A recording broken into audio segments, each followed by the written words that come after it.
thanks for joining us. Let's begin the bulletin now. The Ghana Private Road Transport Union, GPRTU, is expected to begin internal consultations over a possible increase in transport fares following the latest surge in fuel prices.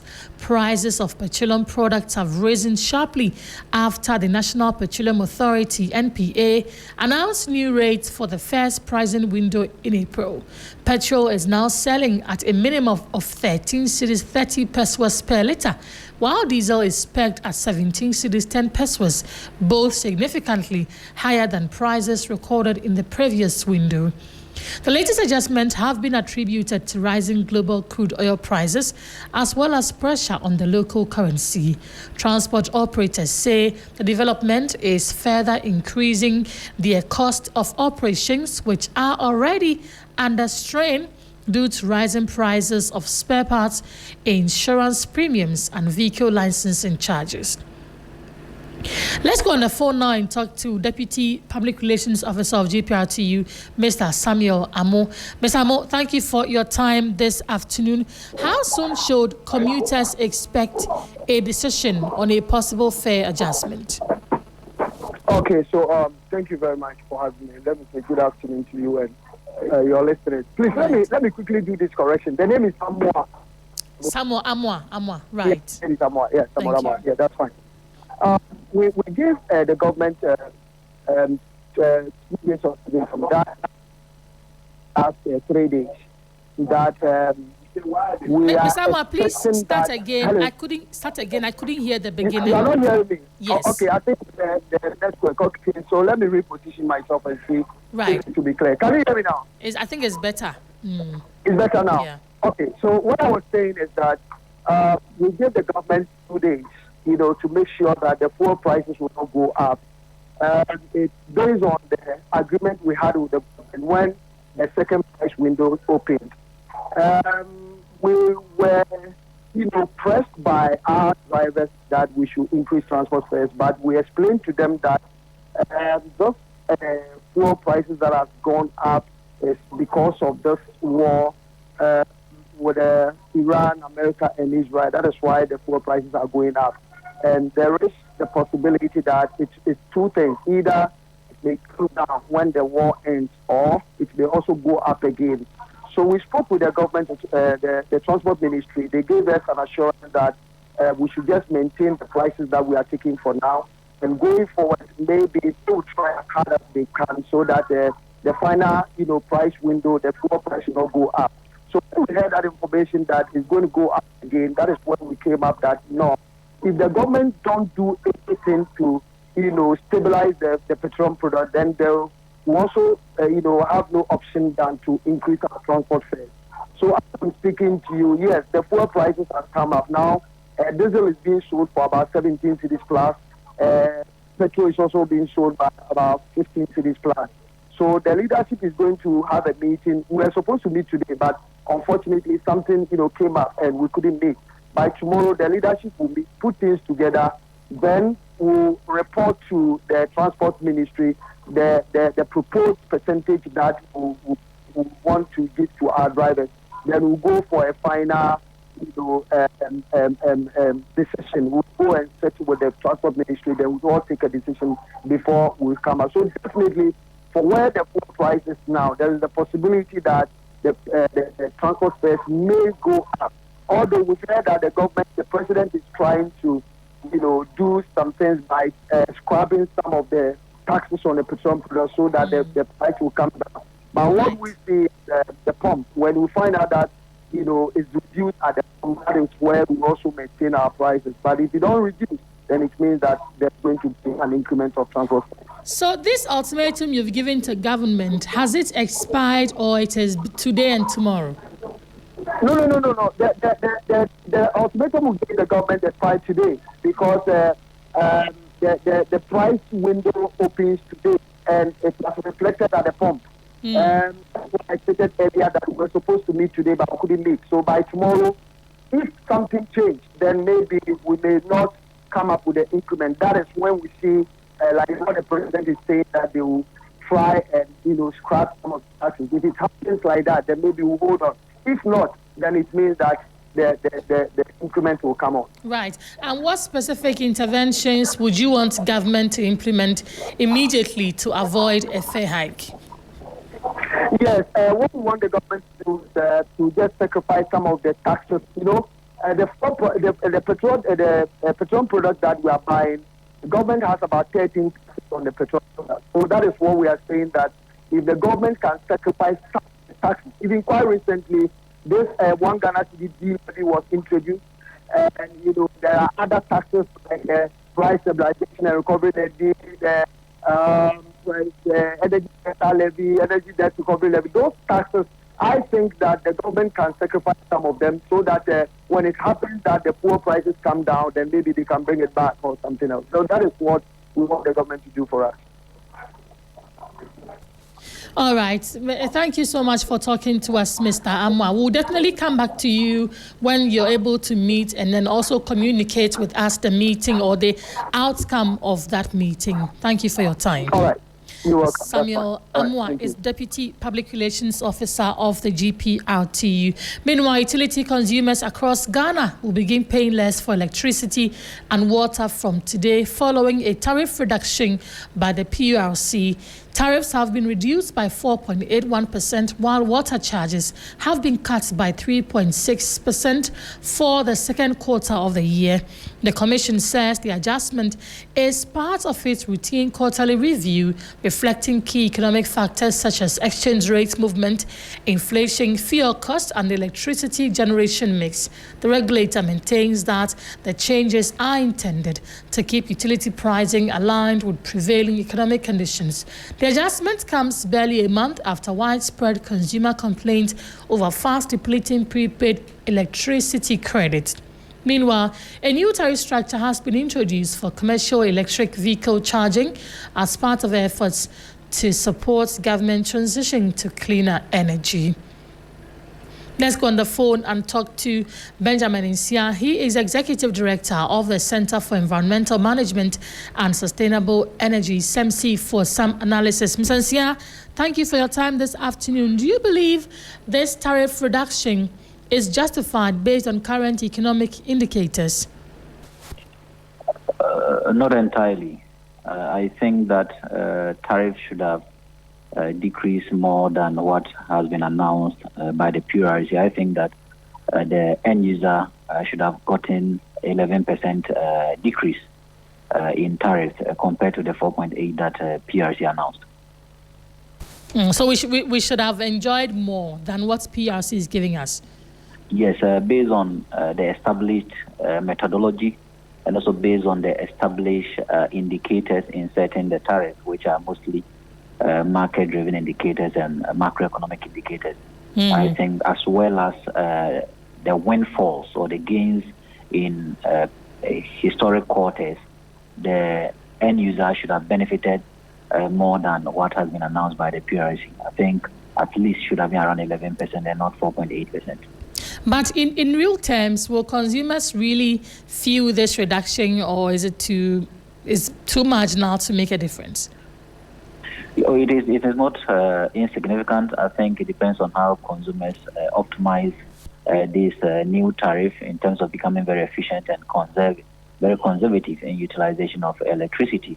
If a consumer decides to be efficient, I think that there will be some form of a reduction in their utility expenditure or the household level utility expenditure, and that is likely going to improve some form of savings. However, if the consumer is not efficient and continues to be inefficient and does not conserve electricity, I think that others may even pay more than what announcement the PURC has made.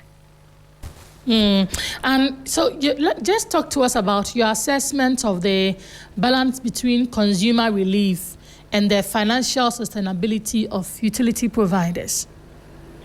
I think when we look at the power sector, mostly the argument being pushed forward by government and utility providers are that we are not paying realistic tariff, but that argument has been flawed by various reports and various studies or assessments of the sector. If you look at the sector in its entirety, there are about 6 items that are contributing to huge liabilities posing risks to the sector. One is the contract itself, in terms of how we procured some of these power generation. The PPA contracts themselves cost us a lot of money or liabilities.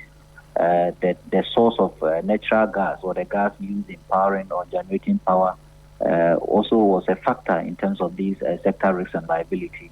Aside that, government itself not paying its utility bills to utility companies was also a factor. We have macroeconomic challenges, especially the exchange rate also causing debt or liabilities in the sector. So it is true that we may not be charging cost reflective, but that is insignificant if you look at the 6 other items contributing to huge liabilities in the sector. So I always say that the most important thing for us to do is to ensure that these 6 items are identified in the World Bank report of what we call Energy Sector Recovery Program should be critically looked at, addressed to solve the power sector challenges. And the utilities themselves must be very optimal in their operations, very efficient in terms of cutting waste, cutting leakages, and the stoppage of procurement or frivolous procurement that do not yield any outcome or results or output to the benefit or value for the organization. If the utilities themselves are very optimal or very efficient, I think that we may not even need to balloon or bloat the tariff system we have in Ghana, because Ghana is one of the countries that pays higher tariffs in the sub-region, yet there are a lot of liabilities. So there's no balance between tariff and then utility sector improvement. If the utility sector wants to be improved, they have to be very optimal and very efficient. Recently, some consumers were complaining of fast depleting prepaid meters. There was a meeting that was held to listen to their concerns and all of that. But it's been a while since we heard from the committee or the PRC on what they found and whether they are going to restore back to consumers what they lost. How should consumers take in the delay in communicating findings from that investigation? Deadlines are essential, but deadlines must also be very realistic. I think that the 7-day ultimatum given to the utilities were not realistic. I think they were rushed by the ministry, and that is why the outcome is yet to be announced to the public. And 2, I think that when deadlines are not realistic, the best thing the ministry should have done also is to communicate to Ghanaians why the report has not been released or is yet to be released, because we are almost in a month and a half since this particular directive was given. But said delays are likely going to create mistrust because consumers may not trust government with respect to some form of this accountability. So I think that government must be very proactive in communicating to us to create trust so that in future, if said directives are given, the consumer knows that outcomes will come and recommendations given. But if government continues to remain silent, then the trust issues continues, where in future any directive given by government, consumers may just see those as political talks. So I'm expecting the Ministry of Energy and Green Transition to bring the results out because 7 days was unrealistic, but I think 1 month should be okay for them to investigate and bring the report, the outcome of the report, as well as recommendations to address the challenges being perceived or being perpetuated by end users in Ghana. So, before I let you go, maybe you've touched a bit on it, but let's have a little conversation on building transparency and gaining public trust in the billing system. What reforms or measures should be introduced? I think with that, the PRC has done its best by telling us the methodology and then the indicators in establishing our tariff. Just that sometimes they do pick and choose depending on how they want the tariff should be. So I think the consistency in terms of using the indicators and applying the tariff or developing the tariff for subsequent windows will ensure that there's that transparency and belief in the system. And PRC must be very consistent, especially in the data they use in setting tariffs.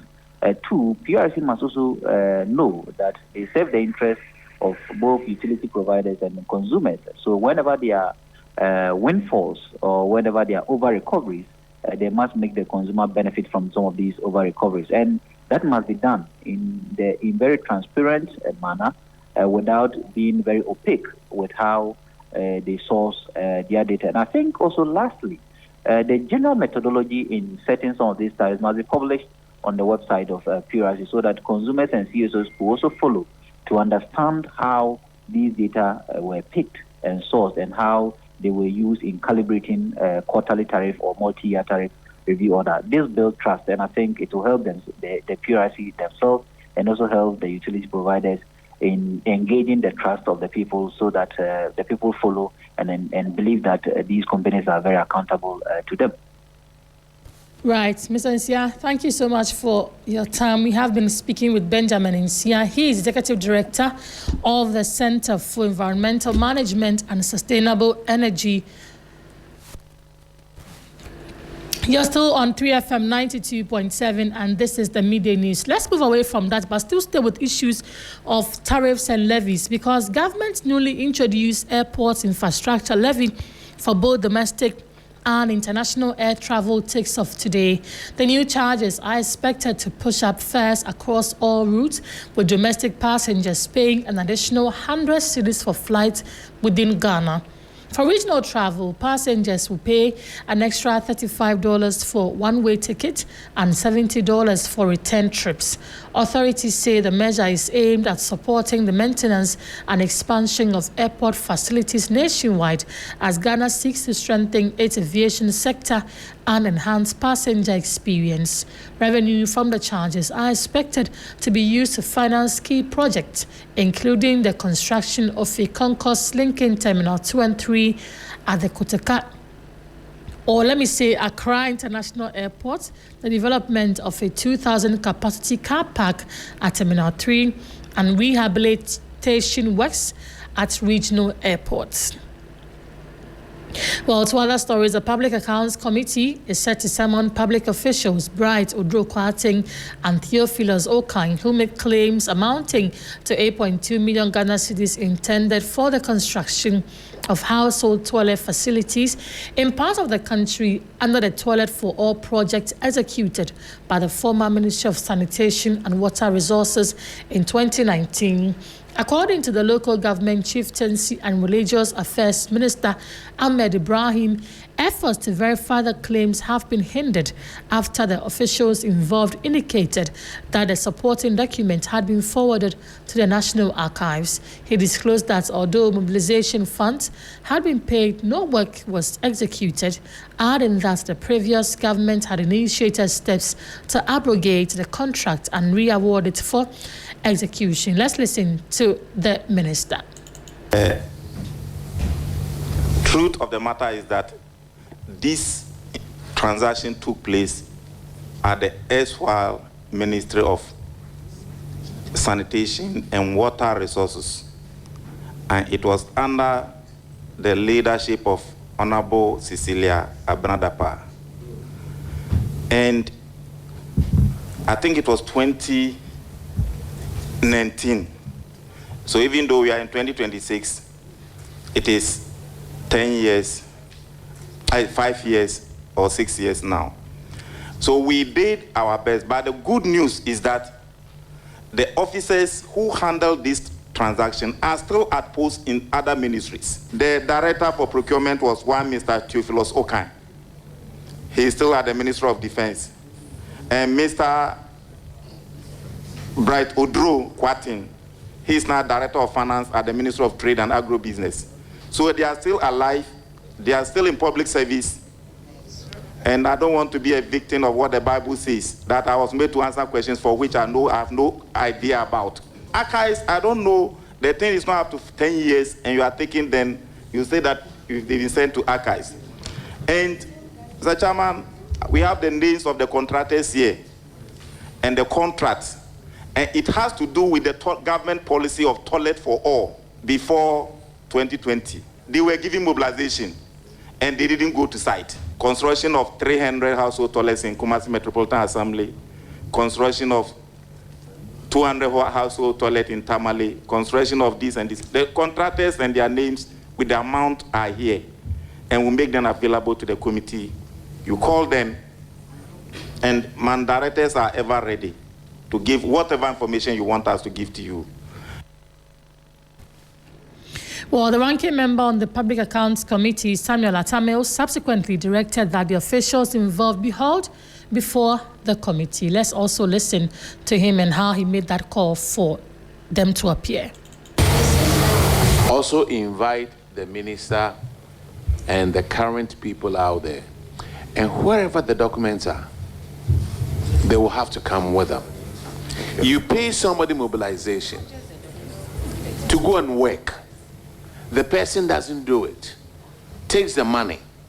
Then you come back, you want to abrogate this contract and repackage it and give it to somebody. Now, what I don't understand is the Ministry of Local Government, you were making payments for contracts that you don't have the contracts. You don't have the documents. Anyway, when all of you come, we'll do it live. Well, let's move on to the next story now. And the contractor working on sections of the Tamale-Aflao Road BHM International Construction is under renewed scrutiny over delays in the commencement and execution of the projects. The Minister for Roads and Highways, Kwame Gavins Agbuja, has expressed strong dissatisfaction with the level of commitment shown by the contractor, raising concerns about the pace of work. Let's listen to the Minister. We've paid your bill. If it's about money, we've paid the bill. So start working. Don't say that in your contract you say you use 1 month to remobilize, but the public can't take this. So I think that you should reconsider saying that you remobilize after Easter, because it is difficult to see anything that you are doing. Absolutely. I can't even see one track with the inscription of BHM on it. So I keep asking myself, what is going on here? I can't see any equipment here that you've been paid for at least a week. Nothing, absolutely nothing going on here. This is unacceptable. This is not what we signed up for. So what is going on? This is not the first time such concerns have been raised. On March 5, 2025, at the same project site, the minister publicly criticized the contractors over the slow progress of work. BHM International Construction UK Limited is responsible for the 17-kilometer stretch from the Tama roundabout to the Central University campus at Miocho. The one of $5 million project funded through a bilateral loan from the UK was suspended in December 2022 following Ghana's debt restructuring program, which included a temporary halt on servicing external. Let's listen to the minister when he raised those concerns last year. A place like this, which the TT Junction, it beats my mind whether BHM is incapable of basically fixing this as a temporary measure. I will not lie to you. We just don't like that. You cannot say that a company of your repute couldn't. What kind of procurement process do you need to just get an actual person to just fix this little thing? And then you put crash rock or something in it. And for 3 weeks, nothing is done. How are we supposed to believe that it's because you haven't been paid? Because if we go into your books now, you're still holding part of our money. The minister there in previous years. Well, work resumed on April 7 after renewed assurances by government officials, including President Mahama and Finance Minister Kasiel Atuforting, aimed at restoring contractor confidence. Despite these assurances and the contractors' return to site, progress remained minimal a year on, with last sections of the road still uncompleted. Let's listen to that. Money hit our accounts on Wednesday. Today is Tuesday. We paid our subcontractor on Friday. Already they are on site. If you get to Covert E, they are currently working. Me saying come next week, you see us working more effectively. It's not because we are breaking. We are working currently. So yes, we know what the public is going through. We ourselves, some of our staffs also live on this corridor, so we know what is happening. Now that we've been paid, we will deliver as promised.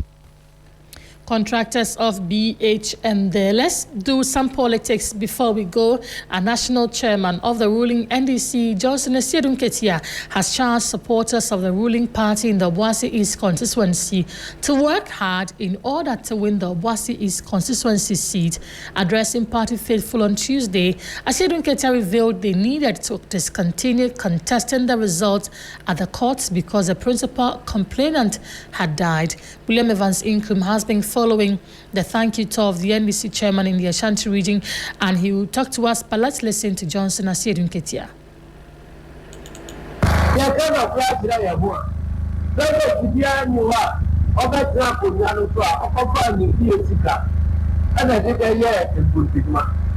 There is no president who came and used his own money to fund projects. They all used taxpayers' money. So if one comes and is unable to complete a project, the successive one must continue. We are going to make sure that all essential projects by the previous government that are stalled will be completed. For the Agenda 111 project, we are still making arrangement toward effort to complete it.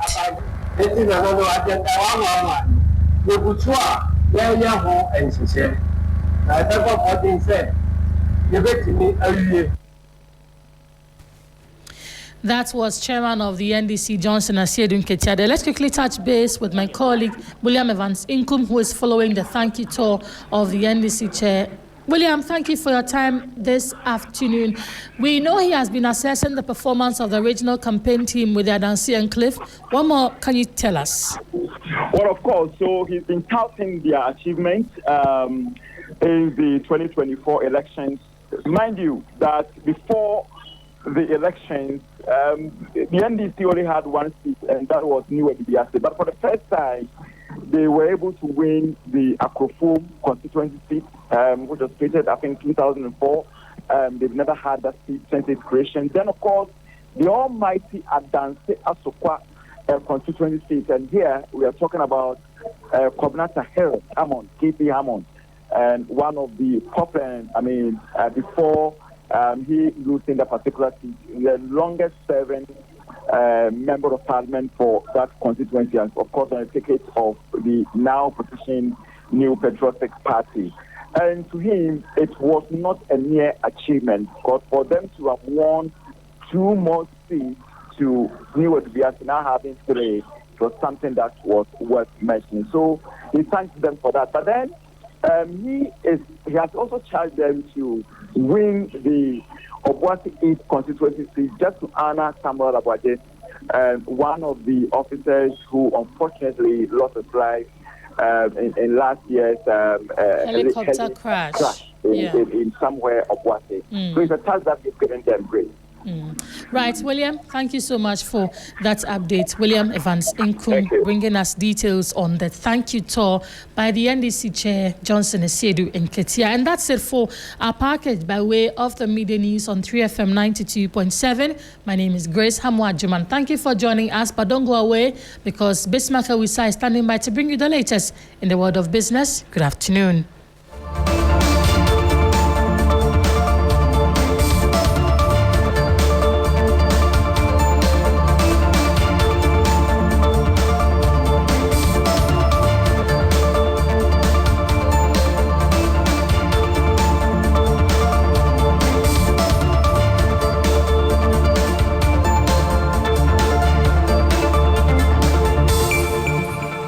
Follow us on social media, Twitter at 3FM927, Facebook at 3FM927, and also on 3news.com.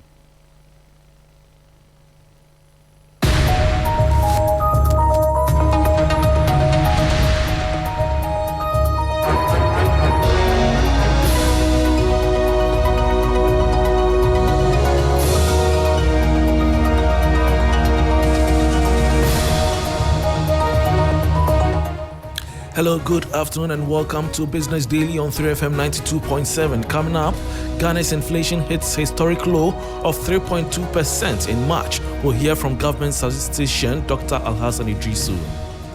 This marks the 15th consecutive decline and the lowest level since the CPI rebasing in 2021, signaling strong and sustained stability. Also ahead, financial analyst Joe Jackson warns policymakers are solving the wrong problems regarding cedi weakness. It's the leakages that are a problem. When you are leaking $2.9 billion in repatriation, when you are leaking over $3 billion in service contracts, that is the problem. Plus, fuel prices surged significantly following the National Petroleum Authority's announcement of new minimum price floor. I am Bismarck Alsa. I will bring you details of our headlines and other stories shortly. Please stay.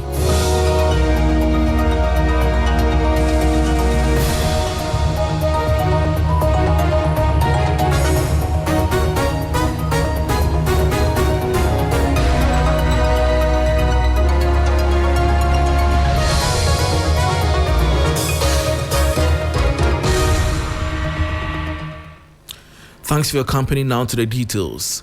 Ghana's disinflation journey reached a significant milestone in March 2026, with the headline inflation rate falling to 3.2%, according to the latest Consumer Price Index data released by the Ghana Statistical Service. This figure marks the 15th consecutive month of declining inflation since January 2025, signaling a period of sustained macroeconomic stability that has defied earlier market volatility. Let's hear from government statistician Dr. Alhassan Idrisu. This marks the 15th consecutive decline and the lowest level since the CPI rebasing in 2021, signaling strong and sustained stability. Month-on-month price increase was 0.1% between February and March 2026, showing that price pressures are easing in real time. Food inflation continues to ease, falling to 2.3% from the 2.4% recorded in February, with food prices actually declining by 0.3% between February and March 2026, evidence that key staples are stabilizing and in some cases becoming cheaper. Non-food inflation remains slightly higher at 3.9%, though easing from 4%, with prices still rising modestly by 0.3% between February and March 2026. This is indicating persistent but controlled pressure outside food. You just heard government statistician Dr. Alhassan Idrisu. Now, Chief Executive Officer of Dalex Finance, Joe Jackson, has challenged the long-held narrative that the Ghana cedi's chronic weakness is primarily the result of excessive imports or a lack of exports. Speaking at the Evening with Joe Jackson, the Anansi Stories, an event organized by the Chartered Institute of Marketing Ghana, CIMG, Joe Jackson argued that Ghana's persistent currency struggles stems from fundamental policy misalignments rather than merely the trade deficit. He contended that for years, policymakers have been solving the wrong problems by focusing on stopgap measures that fail to address the root causes of economic instability. Maybe the rice is not the problem. The rice importation is not the problem. It's the leakages that are a problem.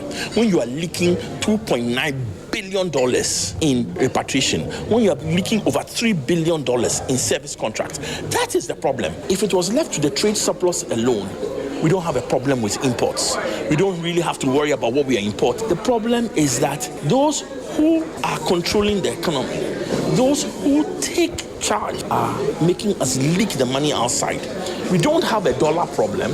We have a retention of our export problem. The things we export is mainly gold. Gold is a huge part. Oil, the next. Cocoa is actually coming down. Now, in those two particular sectors, we are retaining less than 50%. And if things continue, growing those exports won't change our lives because we are leaking more than 50%, especially in the oil. Now, what is scary is that lithium is coming online and it's going to follow the same or worse. Bauxite will come online and it will be the same or worse. So we will see that, oh, we are growing, we've got oil, but the city is still under pressure. We've got lithium, the city is still under pressure. We are growing, we are exporting bauxite, but nothing has changed. Joe Jackson is a financial analyst and chief executive of Dalex Finance. To one of our headline stories, fuel prices are set to rise sharply from today, April 1, 2026, but some oil marketing companies have already begun increasing pump prices ahead of the official adjustment today. According to the latest outlook by the Chamber of Oil Marketing Companies, COMAC, petrol could rise by 8.06% to about 15 cedis 19 pesos per litre, while diesel is projected to increase by 9.76% to around 17 cedis 85 pesos per litre. Liquefied petroleum gas (LPG) is also expected to see a marginal increase, with prices likely hitting about 16 cedis 59 pesos. Even before the official pricing window takes effect, some major oil marketing companies have already begun adjusting their prices upward. Guel has increased petrol from 12 cedis 24 pesos to 13 cedis 30 pesos per litre, while diesel has gone up from 15 cedis 69 pesos to 17 cedis 10 pesos. Star Oil has also revised its prices, with petrol rising from 12 cedis 19 pesos to 13 cedis 49 pesos per litre, and diesel jumping from 14 cedis 25 pesos to 17 cedis 97 pesos. These changes took effect from 8 a.m. on March 31. This will mark the fifth projected increase in fuel prices since January 2026, and the second time this year that consumers are experiencing such a steep hike. With these early adjustments already underway, consumers should brace for further increases in the coming days as the new pricing window begins. Meanwhile, a wave of early price adjustments by major oil marketing companies (OMCs) has sparked a heated debate over the National Petroleum Authority's price floor policy, with critics arguing the regulator is facilitating a premature surge in the cost of living. While the official first pricing window started today, several market leaders began raising their rates as early as Monday, March 30.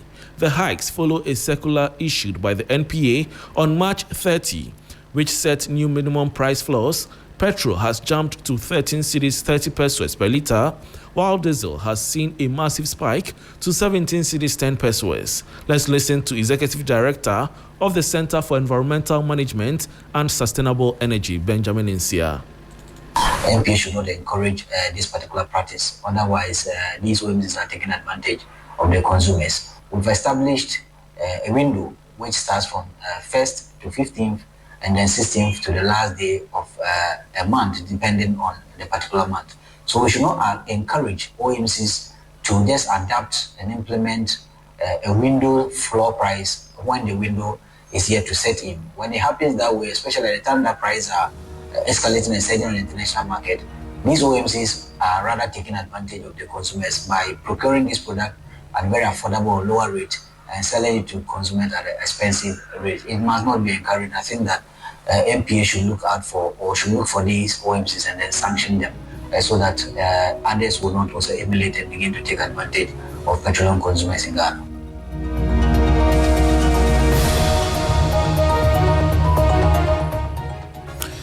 And that was Executive Director of the Center for Environmental Management and Sustainable Energy, Benjamin Insia.